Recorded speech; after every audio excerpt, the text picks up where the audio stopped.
you thought you knew from the shed of dreams, the Leak in Review. Welcome back to the Leak in Review, the show where we sit down with the artists who have shaped the soundtracks of our lives, and we dig into the stories behind the songs, the tours, the life. Today, someone that I have known for quite some time joins the program. Basically, someone I would say was part of the indie rock revolution in the early 2000s in Canada that ended up kind of shaping indie sounds worldwide. We're going to chat with Kevin Drew of Broken Social Scene. So you think over the last 26 years, how many albums this band has released. You think about the world tours, you think about, damn it, there's 17 members in the band. There's a lot going on. There's new music. There's all kinds of tour dates coming up with Kevin. And it's great to speak with somebody who I really do think believes in people and what people can give one another in a positive way. This is part one of my interview with Kevin Drew of Broken Social Scene on the Leak in Review. This program brought to you by the Tall Pines Music and Arts Festival. Hey everyone, looking for the perfect summer weekend in Muskoka? Don't miss the Tall Pines Music and Arts Festival, returning to the beautiful wharf in Gravenhurst, July 17 and 18. You got the backdrop of Lake Muskoka and a great lineup with more bands to be announced. Hawksley Workman. Love that dude. That dude is such a good hang. Great artist? Yes. Odds. Here's something about Odds. Might be one of the tightest bands out there. Not to downplay anybody else's thing. The Tea Party. How many number ones have the Tea Party had? And then Paul Langlois of the Tragically Hip. He's going to be at the Tall Pines Music and Arts Festival, July 17 and 18. Live art, local vendors, food trucks, a kids zone, and the backdrop and the lakeside vibes of Lake Muskoka. Get your tickets today, tallpinesfestival.com, and we'll see you there. I'm going. Hi, my name is Kim Stockwood. I am a proud Newfoundlander and a Canadian singer-songwriter. In a landscape where many lack access to health benefits or employee assistance programs, the Unison Fund serves as a lifeline of hope for musicians and music industry professionals facing medical emergencies or mental health challenges. To learn more about Unison and their programs, please visit unisonfund.ca. I'm sorry about that. I do have injuries now. Well, and I do wear glasses because... For visual aid? I'm coming back. It's been a while. Obviously, I've done projects, nothing that gets the extensions of press that Broken Social Scene does. And even in the last few years, everything's camera. Everything's on camera. Everything has to be on camera. When you texted me today. Yeah, I just said, please don't let it be on camera. And I thought, there's a story here. It's called body dysmorphia. You're getting older. You can't great. See. Your eyes are the the gateway to everything, to the truth, and you don't just want to give it away all the time. The crazy thing, though, in today's world is that we will have a long conversation, and it'll be in depth, and it'll be warm, it'll be sad, it'll be all the different emotions, but people want to see a 30-second clip rather than hear the saga. It's like a single off an album, as opposed to listening to it 13 tracks front to back. It is such a weird world that we're living in today. But it's part of it. I studied in the last year. I studied when we were making the record. I really went in and thought, okay, what is this vertical world? What is this TikTok world? What are influencers actually pushing? And there's people I know have become so popular by cooking or closing doors and opening them in a way that someone's like, you got to watch this guy close a door. It's incredible. So I thought, okay, let's look at where we're at. Let's look at how society is. Let's look how culture is and community and just even friendship. let alone we won't even get into the politics or the zones of geography. We're not going to go there. Okay. Just in this statement, I'll go anywhere you want to go. And I thought, what are they influencing for us? Or are they part of the problem of us just being taken away from ourselves? And what I concluded was popularity is still probably more important than ever now, but time is being abused. Absolutely. Time. And with all the things that art represented, whether it's paintings, books, songs, films, stories, poems, dance, ballet, opera, throw it all in there. That was time. You said, okay, I'm going to give my time to this book, to this film, to this television show, to this painting. But then that painting, that album, that album, yeah, gives back if you fully engage with it. You're just helping them with their shareholders. You're helping them with their sponsorships. You're giving them your time. And it's not to say you're not getting something in return. No, I'm saying the full piece, not the clip. I'm talking about the influencers. This is my discovery is that you're sold that it benefits you, but because there's so much out there, who's really benefiting? Not you. And when you say, I love this song, you love that song and that song's going to help you. I love that film. You love that film. That film's going to help. It's going to educate you in how to be a human being, or it's going to take you away through story from all the things that are just ruining your time right now. You need to escape. You're going to read a book and go into a whole different world. Online, and it's 1 minute, 30 seconds. Let me show you how to crack an egg, or let me show you how to go down this slide. And it's America's Funniest Home Videos, which obviously I love. And I spent a lot of time checking out a lot of people. And I have nothing but the utmost patience for the understanding that everybody needs to make a living. But at what cost? At what cost, Jeff, I ask you? How about this? I was thinking of this today as I saw somebody post online and reposted something that they had posted years ago. Yeah. And it was a complete fabricated lie what this individual had said. Okay. Because it was all about them. Yeah. And what I mean by what I'm saying here is our level of narcissism has exploded. And I'm thinking there was a turning point around the release of You Forgot It in People, 2002. Well, it's the same message. Not connected. Yeah. Not connected one way. Yeah. I'm saying social media has turned people into, instead of embracing something and saying, you should check out this album, they go, I think this is the greatest album of the year, and here's what I think and why I think this is the greatest. And I said, well, let me be the determining factor. It creates herd mentality. It's wild. Mm-hmm. I'm so happy, though, when, and you know some of these people, they don't post.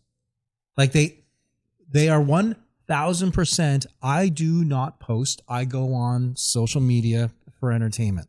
Yeah. And I like that side of it because I think compared to what you said, like with herd mentality, at least they're not contributing as much to it. You're contributing by just looking at the views, by viewing the content. You're contributing in a way.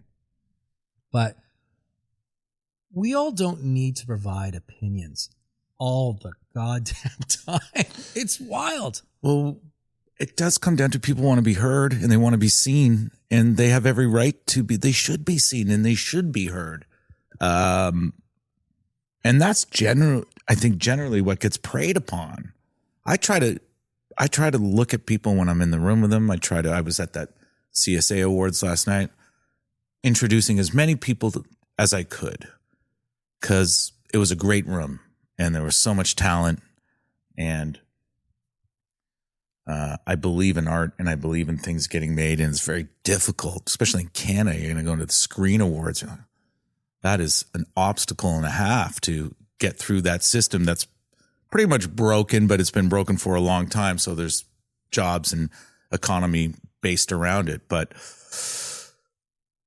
I'm not sure if we were doing really well, I would be all for everything. I really would, but we're not. You mean as a society? As a society. But no, this is not something that's helping us. And also when you go from it's a 4-minute clip to it's a 2-minute clip to it's a 90-second clip to it's a 1-minute clip to it's a 30-second clip, that breeds impatient.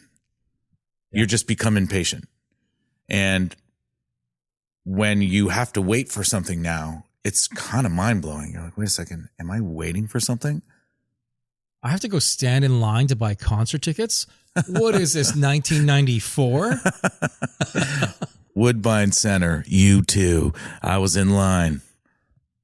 I remember camping out for concerts. Mm-hmm. Just so you could be front of the line. My parents wouldn't let us. I mean, I was 15, which is another wild thing. You're sleeping on the sidewalk outside of an arena. But at that time, it was okay. The sidewalk was clean. The neighborhood was clean. You got your concert tickets. You went to a show. Now you have to keep on hitting enter, repeat, log in, and hopefully get in when the ticket window opens up at 9:30 so you can buy your tickets. And then the price changes in 35 seconds once you say, I want to get these tickets. Like, those are gone, but the $100 more. Minutes and they're all sold out. Kevin Drew is here. I am. And I want to say, Jeff, it's been a moment. And we just talked about narcissism and people having all these opinions as we gave our opinions. And here we are. I'm on camera. You're here. You got your show. We're part of the problem. Without question, I am. I'm happy to be here with you, man. I said to Rachel this morning, I call her my wife's security guard, partner, girlfriend. And I've said this, and I've said this to you before. I've said this when I've introduced you to people. You're such a massive support in getting Canadian musicians paid. And it's something that I felt very bad when I heard you had left Sirius and there wasn't this huge party for you. That was a disservice from the Canadian music scene. That's when I thought, why are we not celebrating this guy who fought so hard and set a tone? As you know, I'm with Sirius now. I would do a radio show with them. Everything is broken. Everything is broken. Exactly. On a channel that I named. The Verge. You did? Did you name it off the hip song? I'm on the Verge. I didn't originally. Yeah. I named the channel. The Verge came to my head. I remember we were writing down names on a chalkboard, as you do for, with any sort of titling that you're going to do. We've done that with records. I know it. And it was at the Spoke Club in Toronto, like a private club. Okay. So just to take over a boardroom, and I was just working with this team of people, and I was just throwing up things. And really, I put up, say, 100 different names as an argument to everyone else's 3 or 4. But the committee was a voting committee as well. And it's like, as soon as I said The Verge, it was like, all right, we can leave this room now. We have named a channel. Really? That easy. I love it when a plan comes together. Everything is broken. Kevin Drew's new program, which is available on The Verge. You can catch it on demand. Nobody told me how hard it was going to be. It is not easy. You have a gigantic network of people to wrangle people and wrangle yourself to commit to time, to do a conversation, to get up to date with research on your friends. These are your friends. And just find the music and cut it together. And that's why they pay you all the big dollars. Yeah. Go listen to Kevin's show, because you're talking about artistry. Yeah. And even if you're not with an artist who is a musician, you're talking about how music affects people. Yeah. And I don't think there's enough onus or thought put behind that. Just how much music is in everyone's lives. Everywhere you go, you will hear a song today that someone has wrote. It could be just the chime on your phone to you going through the front door of an office space and there's a bell that rings there. Someone came up with that. Someone wrote that. And for some reason, I feel that music is so taken for granted when you look at the millions, billions of titles that are out there. And now AI is putting another 500,000, a million songs into the system a day. It's weird to me that it isn't spoken about that much more. But the people who are into music, the people who go to shows, the people who buy, consume product from artists or labels or whomever, they understand it. They do. The other 90%, they like it. It's just so happens to be air we breathe. There's that. And there's also the capitalism aspect that just went through the roof. So now when people want to go see Taylor Swift, they've got to call their accountant and they got to move some money around and maybe remortgage if they're bringing 4 of their kids. We're not getting a pool this summer, kids. And that annihilates so many other musicians and bands that are coming through town. It just does. It limits the options of the cost of things to go see musical acts now. Right. Where if you had, say, $1,000 to go to a concert and that was your budget, you're going to spend that $1,000 maybe that once in a year, or to your point, you have to go try to find 6 other bands that still fit in your $1,000 budget for the year. And that becomes a lot of work. Yeah. And it's getting harder and harder. I will say this, Jeff, the aspect of AI, I don't ignore it. I'm not in denial about it, but I have no time for it. That's my process. I like Excuse me. That's my protest in my process. Yeah.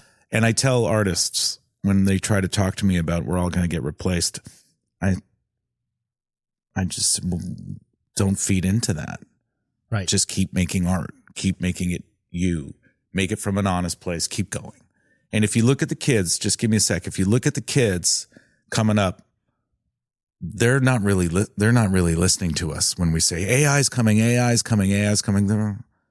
like, I'm going to go make a dress and go out to the park and paint some trees and jam with my friends on a 4-track. They're into the idea of discovering life. So for us, as we're older and we're on the other side or we're over the hill or whatever the wrapping paper is to support ageism, we just want to create fear all the time. And we want to have conversations that slow people down. Though we think we're being positive in the aspect of going, well, we got to embrace AI. I think we will see in our time a lot of things burning down just on the basis that it's not what we breathe and what we bleed. Blood in the end always wins, whether it's getting drained out of you or getting put into you. You're 1,000% correct. I think you have to just keep moving and keep doing. Yeah. As opposed to woe is us. It's all over. It's all doom and gloom. And I'll tell you what, there's a part of AI that people are consuming today that they don't know that they're consuming. And there are people who are fine to go see that AI performance on stage. It might be just an LCD backdrop. It might just be fireworks in the air to a symphony of some sound that was created by AI, and they're entertained, and that's fine. Go right ahead. There's different groups for different groups. And when I go see Broken Social Scene this summer, the AI that I will come to expect will be the blood in, the blood out AI that Kevin Drew has with the band. Dates, by the way, Dallas, Austin, all across Canada, all summer long, all in support of a new album that just came out. Congratulations. Thank you. Yeah, Metric for the win. They just fought hard to get this tour of stars, ourselves and them, and Metric's always been riding high. So when Jimmy said, would you do this? I'm not really, it's not that I don't like supporting bands or being, 2 of 3 or anything like that, but you need to exert a certain amount of energy to exercise what you're trying to explain to people emotionally through melody. And that's hard to do when you have a budgeted amount of time. But then you look at your roster of people that aren't in your life anymore, and you look at this opportunity, and you can look at it through luck and privilege and just the idea that we're still here together. And I don't want to take that for granted. I think nobody in this crew wanted to take that for granted. So we all thought this could work. And Live Nation was footing the bill, and we've never really been on a Live Nation tour before or anything like that. Really? In the 27 years of We've worked with everybody, and, Sure. and honestly, Golden Voice, Live Nation, all these people have been so kind to us because they realize these guys are a middle-class indie rock band that are celebrated, and we don't really have the initiative or the music to sort of have to decide, oh, I'll go over here or I'll go over there. A lot of our agents were very much into independent promoters, and we were sort of known as an independent band, even though we had massive help from all kinds of distributors, and whether it was EMI and Universal and all these things. But we did have this spirit of we're independent. We don't have infinity pools. There's a water crisis. We need to be loyal to that. Because we divide our songs in so many different, you come in, you kind of blow a whistle and hit a tambourine. We're like 5% for you. Get out. So it kind of made that you could never really sell out. You could never take the big commercial or the big sync or anything if you felt like you were going against your morals, because the cash was split so many different ways. It never really amounted to much. You never had to face that darkness of, am I going to give up my work for the dollar bill? It just, we were never put in that position because there was just too many of us for that dollar bill to really make sense. Yeah, to even to worry make about sense. it. Yeah. We're, like, the band is going to argue over $100 split 17 ways. And grateful to the notion of, I try to tell people all the time, like, look at what you have. Don't spend time in the space of what you don't. And I more than ever follow the guidelines of don't betray your friends, always share the credit, and don't be part of the weaponizing when it comes to community. Just don't be a part of it. You know, you're saying that today where you're more on that side. I've always known you to be that person. You've always been the most welcoming. You've always been the one who's going to share time.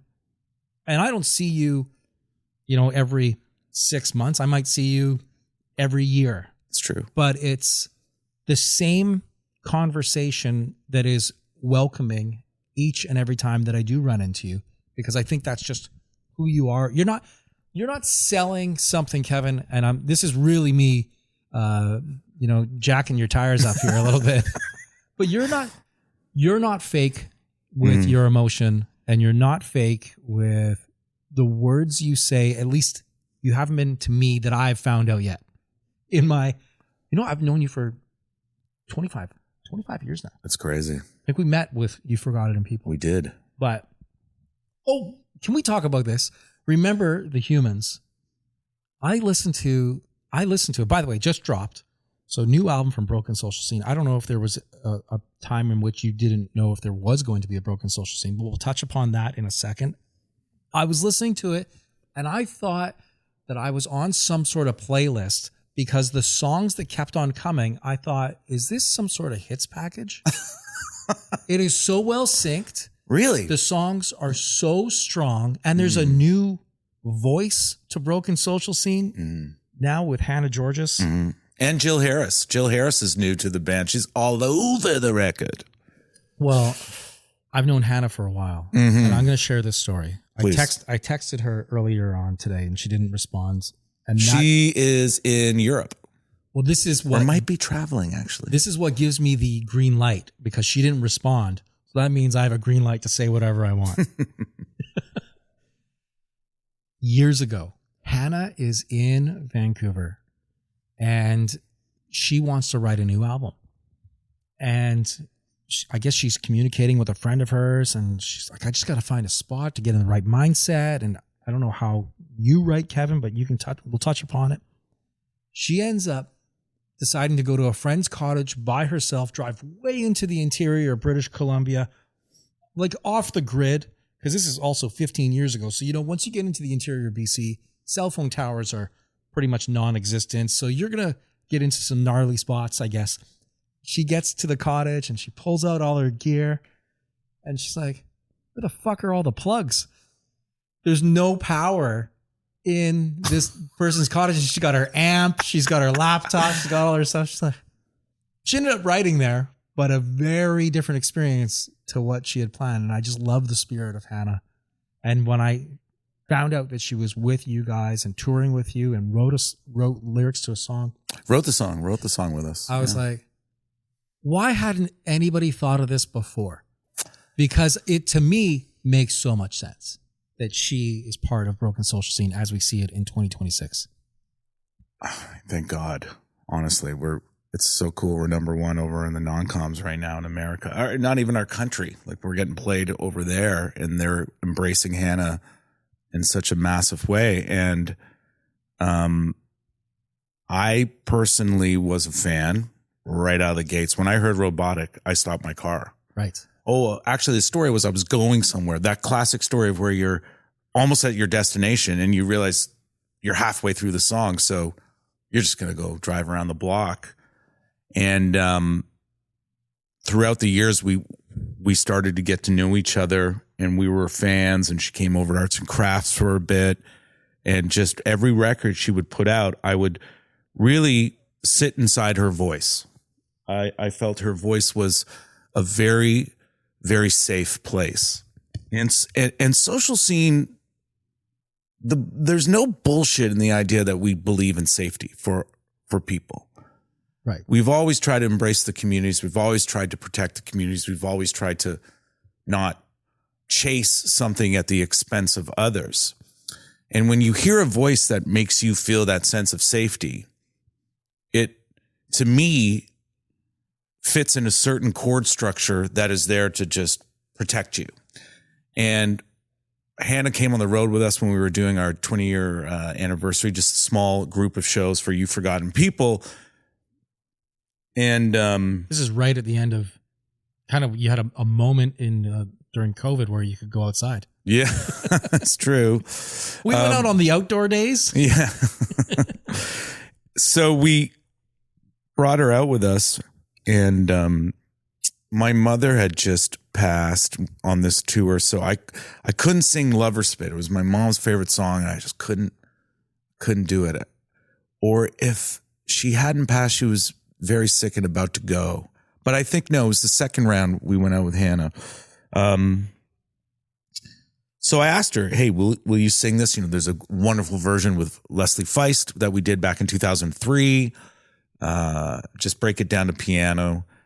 And the moment she kicked in, I know we all of us, everyone on stage sort of looked around at each other and thought, all right, well, what's happening? So when we came back in to the record, we all said we wanted to work with Hannah. And we said to Hannah, would you come on this? We didn't know what it was going to be. We didn't have anything written, but we knew that voice of safety, that depth of warmth was something that, you know, there's all these guys, older guys, you know, just sort of like, oh my gosh, you sound as if I can be okay and still keep going. And that's something you want to surround yourself with. So Hannah coming in and being on this record, and just the way this song is just in the last couple of weeks been received. I'm not only happy for her and happy for us, but I'm happy that people are hearing that safety that I have heard since the moment I heard Robotic on the radio. Only the Good I Keep. Mm-hmm. What a great title for a song, especially when we reference it to after what you just said. You're talking exactly about that. It's only the good that you keep. It's not that you are discarding. It's about you're maybe always on a mission to keep it continuing on in the most positive fashion. There's a funny story that I tell about that, where I brought Hannah in to meet David Newfeld, who we'll speak about, I'm sure. And we played her a bunch of songs that were getting put together just to say, like, Hannah, what are you gravitating towards? And David had sort of forced the band into doing some Spirit Purposes moments where, because we were never together all the time, people wanted to start sending in ideas that they were doing at their home, and I shut it down. I went, no, I want us in the room. And then David called me and went, don't shut anything down. Let people send some stuff in. Let's just see what we get. There's no need for rules. And I thought, okay, you're right. I'm sorry. Maybe it's the whiteboard idea of naming the Verge. There you go. Send in your comments. So I ended up just putting down that song, Only Good I Keep, instrumentally really fast. And I went over to David's and went, I did this piano riff. Let me just play the drums. And we had this little rough version, piano and drums. And he played it for her. He said, "Oh, why don't we play her what we did yesterday?" And I kind of thought, "Oh, that's just me screwing around with you." And Hannah went, "I want to take that." And we thought, wonderful. So she took it. She took it home. David sent her the files. And off we went, continuing to work on the record. And we hadn't heard from her in a few months. And when I was trying to find the stuff on my own, sometimes finding so many recordings, everybody just bringing in so many different ideas. We had so much on the board, as you would say. I thought, what's missing? We need something that has a slower groove. And then I found that recording of just the drums and the piano that we had given to Hannah 3 months ago. And then I just started riffing. And I thought, oh my God, I got something. I started vocally coming up with something. They call it a top line in the biz. And it was what I thought it was exceptional. And I called Dave the next morning. I was driving back to Toronto. David, our producer, said, "You know what? I took that Ringo," he called it Ringo Farr. That was the working title, Ringo Farr. I came up with something amazing last night. He said, "Oh, well, Hannah actually just sent us an email." I went, "What?" He said, "I just heard it. It's pretty good." I went, "No, dude, I thought she didn't." So I pressed play and I heard it. And egotistically, I just made up something way better. So I thought, no, I don't know if I want to go with this. And then Hannah called me saying, "Hey, I just sent you guys something." And Hannah, it's been 3 months. So I just came up with this wicked vocal line, and long story short, 2 days later, I could not for the life of me remember what I did. I could only hear Hannah's verses and choruses and her singing. And it's a testament to the idea of just getting out of the way and actually making space and remembering that once something gets inside your head and it stays there, that is a good thing. Absolutely. Every songwriter says the same thing. When they write songs, and if they don't record it right away and they wake up the next morning and it's still in their head, okay, there's something there. Yep. If you record it right away and you think, man, that was the greatest, and you pass out to a bottle of wine afterwards and you wake up the next day and you hit play, oh my God, this is terrible. Happens. Yeah. David Newfeld, though. Yep. You know, when I said, am I listening to a playlist with the new album? Maybe it's because of David Newfeld, because that's 24 years, 23 years removed from You Forgot It in People when you're working with David again, who did that album originally. Did you know you were kind of creating an album, a perfect pair to You Forgot It in People? Or did you think that at the time? Oh, no. No, but I think You Forgot It in People introduced us to that mixtape. We all thought, oh, we're making mixtapes here. So to come back and have I call it an emotional vending machine. David is just such a huge part of that. And he embraces each song like a record. So it's always, each tune's going to be different and sound different and not be cohesive in the aspect of there's a lot of cohesiveness to it, but it's all an adventure for him. So he's going to take the song as far and as wide as he possibly can. And because we had so much time to make this recording, it gave you enough time to forget where you were or what you were doing with other songs. So when we started compiling them and putting them together, that's when I thought, okay, we are synergetically back together through how we started with You Forgot It and Self-Titled and being in David's sound, which is just as much as our sound as it is his sound. And in the aspect that's how we came up together. And David's gone off and made incredible records, and we've gone off and worked with great people. But there's just something about, and I say this all the time, there's something about when you fit together that what you both bring, like any relationship that stands the test of time, it's because you have something to offer each other consistently.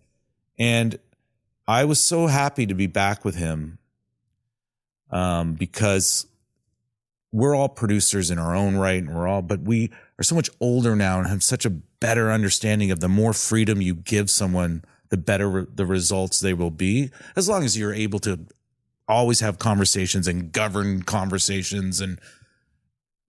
But yeah, giving up control in the realm of knowing that control needs to be there, but to just never say no. David would say to me, "What do you think?" I mean, I don't know. I think I should just ask me in 2 weeks, because whatever I think, oh, this is a problem here, 2 weeks later, it's not going to be. It's not going to bother me. I listened to the record recently and did a lot of these like, really? Oh, that's strange.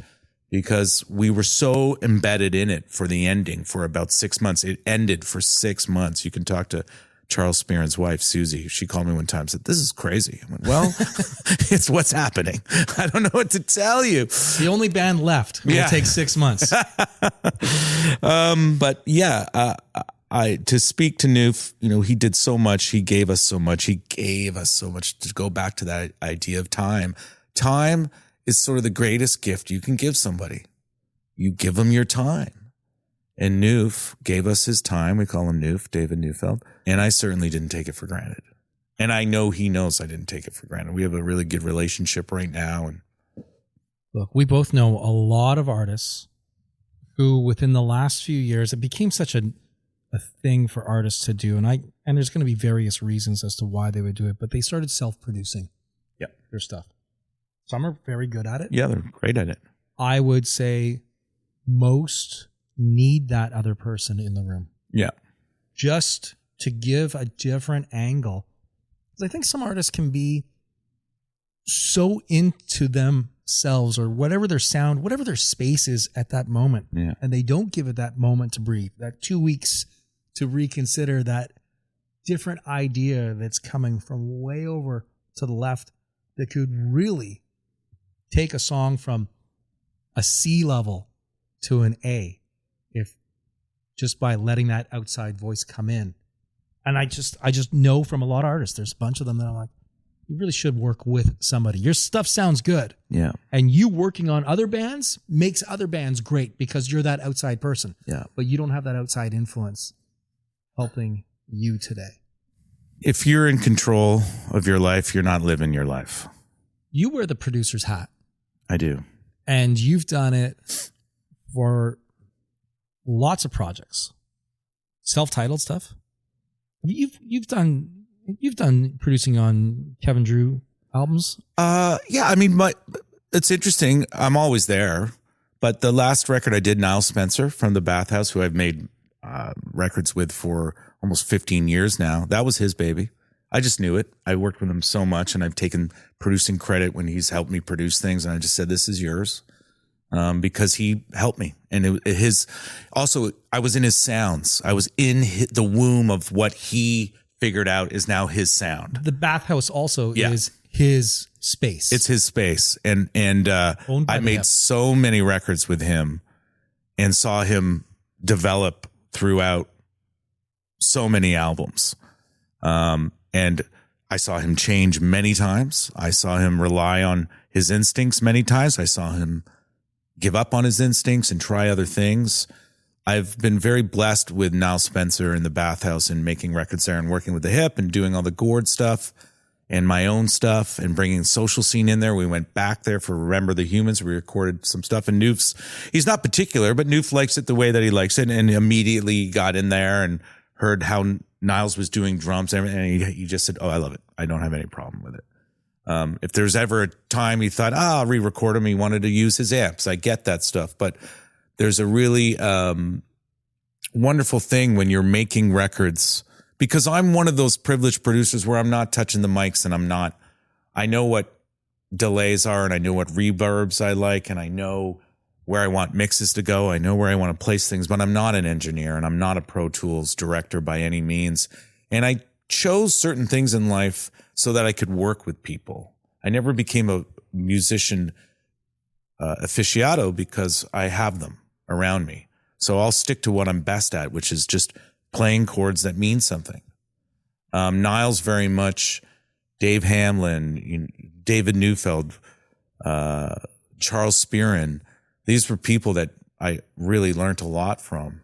And that seems like a good spot for us to jump off on part one of the Leak and Review with Kevin Drew of Broken Social Scene. Broken Social Scene, dates all over the place, on tour with Stars and Metric. Go check them out, brokensocialscene.com, for all your infos.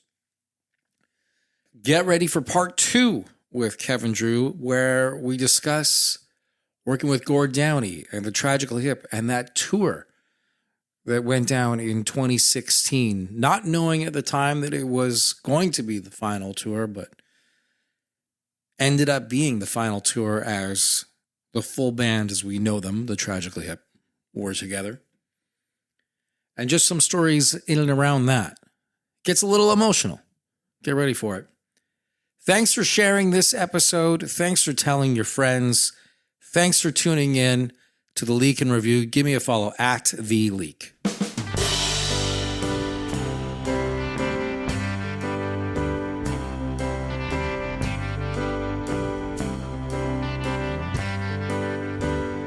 Now forget everything that you thought you knew from the shed